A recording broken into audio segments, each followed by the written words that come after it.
Hey guys, so in this video I'm going to be talking to you about Babylon.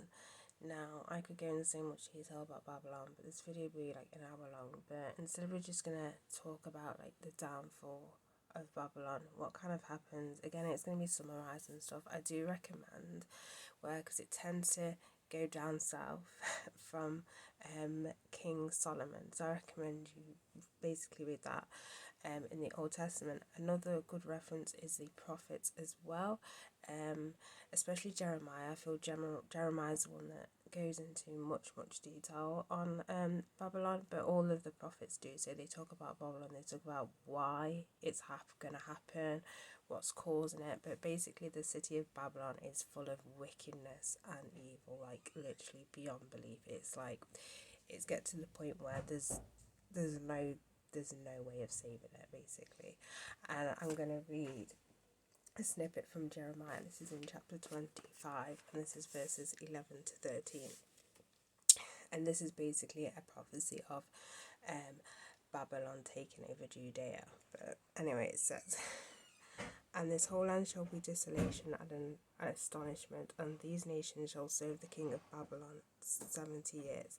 Then it will come to pass when 70 years are completed that I will punish the king of Babylon and that nation, the land of the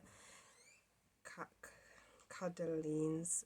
Do bear in mind, I'm very bad at reading complicated words. Anyway, "for their iniquity, says the Lord, and I will make it a perpetual desolation. So I will bring on that land all my words which I have pronounced against it, all that is written in this book which Jeremiah has prophesied concerning all the nations." So did Babylon have to have it? Was it a little bit too extreme? So here's the thing. The people were doing, as I said, I recommend reading it because it's atrocious. Like, what they were doing was beyond belief.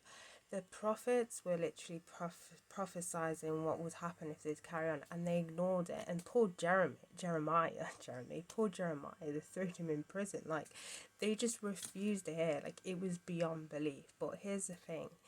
God did save his people that were suppressed. So it's referenced in Jeremiah that he did pluck out the people who were suppressed, and he did promise them they will get their land back and they will flourish in it. They'll flourish in it. I think that's the word. They'll flourish in it, and he'll be there with them. So he doesn't like completely kind of destroy the city. Like, he does take into account the people that are with him. He does take them account, so it's not like so what he did was just cause, and he didn't make sure that the people that were with him they weren't left to suffer either.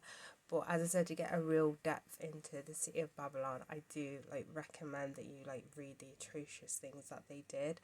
And now Babylon is used as a reference that represents evil in the book of Revelation. So that kind of just shows you how desolate Babylon was.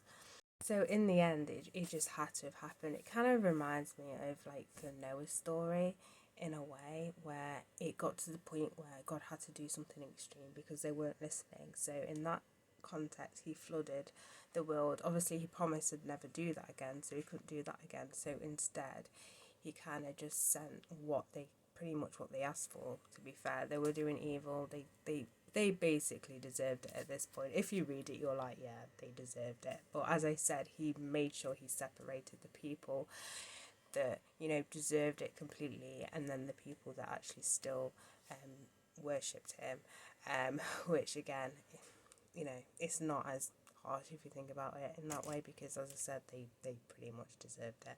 As I said, I could have gone into so much detail about Babylon and everything and all the go through all the verses and stuff, but this is not really the channel for it. It's more so kind of just highlight the fall of Babylon, why it happened, did it need to happen, could he have done something else? And the answer is no, he couldn't have done something else. It was atrocious, basically. It was completely atrocious. That he just had to do it. He needed to do it, and he couldn't wipe out the earth because, he promised to never do that again. But he still needs to do kind of another hard reset.